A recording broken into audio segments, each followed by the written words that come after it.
Bonjour à tous, et c'est reparti pour Starfleet Academy avec l'épisode 5 qui est centré sur Sam, l'hologramme un peu simplette de notre bande de joyeux drilles. Alors quand je dis c'est reparti, en réalité ça ne repart pas du tout puisque chaque nouvel épisode est plus surprenant que le précédent. À chaque fois, je pense naïvement que la série a touché le fond et qu'elle ne peut pas empirer plus que ça avant qu'un nouveau chapitre ne me ramène à la dure réalité. Ce 5e épisode est encore pire que les 4 précédents et pour le dire avec des mots simples, c'est d'une nullité sans nom. À ce stade, il ne reste plus rien à sauver et ce nouveau récit nous expose à la vacuité la plus totale, à un trou noir, à un vortex d'antimatière qui va aspirer 55 minutes de votre vie que vous ne reverrez jamais. Alors pour moi, c'est vaguement moins grave puisque j'en tire une critique, et encore, elle risque de ne pas être bien brillante tellement j'ai l'impression de m'être fait détruire tous mes neurones. Et il y a des gens qui sont très doués pour ça, mais en ce qui me concerne, je ne suis pas sûr d'avoir le niveau d'écriture suffisant pour parler du néant absolu. Dans cet épisode, on apprend que Sam est non seulement une élève, mais également une émissaire, une sorte de diplomate pour ses congénères. Là, si vous êtes un fan de Star Trek, vous avez déjà compris en entendant le mot émissaire que ça va racoler dur dans la suite. Les compatriotes de Sam donc, qui n'ont pas l'air plus sophistiqués qu'elle, lui mettent la pression pour savoir sur quel pied danser vis-à-vis de la Fédération, autrement dit pour savoir s'ils peuvent lui accorder leur confiance. Elle décidera donc d'étudier la destinée d'un autre émissaire, et pas des moindres, afin de comprendre comment gérer sa délicate situation. Et comme cette intrigue sans queue ni tête est largement insuffisante pour occuper un épisode entier, vous allez devoir vous taper en parallèle les pitreries de la capitaine Hake, du commandant Elrek et du docteur qui font les cons pendant 1 heure autour d'une sombre histoire de dîner diplomatique sans intérêt. Je vis là un moment dont j'avais rêvé toute mon existence. Voilà, vous avez à peu près tout dans ce résumé. L'hologramme Sam est bien évidemment une sorte de pendant moderne et une version bien naze de l'androïde Data. Elle ne comprend donc pas bien les êtres organiques, mais grâce au talent de programmeur de Caleb Mir, qui sait décidément tout faire, elle pourra se torcher électroniquement la gueule dans un bar et découvrir les grands secrets de la vie du haut de son ébriété. D'ailleurs, à ce niveau de la série, j'espérais presque qu'il lui fasse vomir des lignes de code en PHP et en C++. Et si vous pensez que je vais trop loin, ne rigolez pas, car en début d'épisode, on découvre que les élèves se lancent un défi pour bouffer des plats exotiques. Défi au terme duquel le fameux Darem Raimi se mettra à vomir des paillettes argentées. Bah oui, parce qu'il peut lui-même prendre une apparence argentée, c'est d'une logique absolument imparable. L'histoire ne dit pas s'il pond également des lingots quand il va aux toilettes.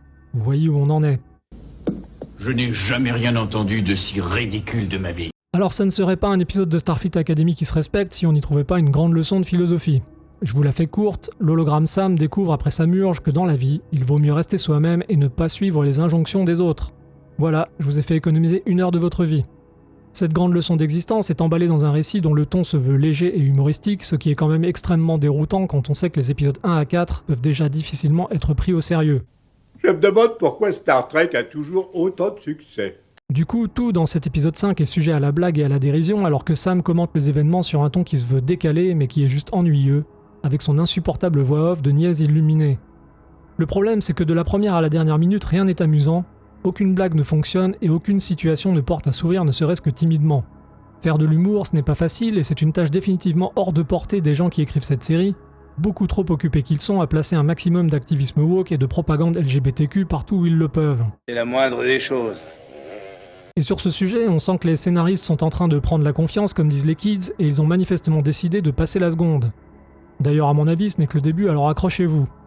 Je passe donc rapidement sur le programme de ce festival dans lequel vous trouverez notamment notre Klingon nouvelle génération, attifé d'une magnifique jupe Jean-Paul Gaultier couleur crème, qui s'accorde avec élégance à son pourpoint de velours et ses pupilles vert amande. Ça lui va comme un gant. Et en plus, il fait très vrai. N'est-ce pas, mademoiselle Randall? Je dois dire qu'il a beaucoup d'allure dans ce costume. La séquence du bar sera également l'occasion de nous fourguer un serveur drag queen. D'après la série, cette mode perdurera donc encore 11 siècles au moins. Va falloir être patient. Et un interlude de drague homo entre Jaden et l'un des gars de l'académie de guerre. Vous en avez pour votre pognon. N'y voyez là aucune tentative de reprogrammation du spectateur lambda, tout ça est bien sûr parfaitement innocent. Enfin, comme cet épisode est complètement merdique et qu'il n'y a décidément rien à en tirer à part un vide sidéral, les scénaristes y ont placé de manière parfaitement opportuniste un fanservice totalement racoleur en évoquant Benjamin Sisko et son fils, qui n'avaient décidément rien à faire dans cette histoire, les pauvres, et qui ne suffiront de toute façon pas à rattraper ce massacre. C'est une pratique désormais courante, les films et les séries de ces dernières années sont tellement minables que ceux qui les écrivent sont obligés de jeter des ponts vers leurs prestigieux prédécesseurs pour tenter de grappiller un peu de leur aura positive. Une pratique qui ne trompe personne et qui, au lieu de rehausser la série moderne, vient saloper le glorieux héritage du passé. Ça vous étonne? Mais quand j'y pense, je me rends compte que ça fait probablement partie de leur plan qui ne sera pas complet tant qu'ils n'auront pas sali tout ce que nous avons adoré à l'époque. Voilà, je pense qu'avec ce que je viens de vous dire, vous avez à peu près le tableau. C'est de la merde. Je serais quand même curieux de savoir ce que vous en pensez. N'hésitez pas à m'en faire part dans les commentaires. Quant à moi, je vous dis à bientôt pour une nouvelle séance de torture avec l'épisode 6. J'aimerais tellement m'abonner à Cinéblast. Ouais, abonne-toi. C'est super.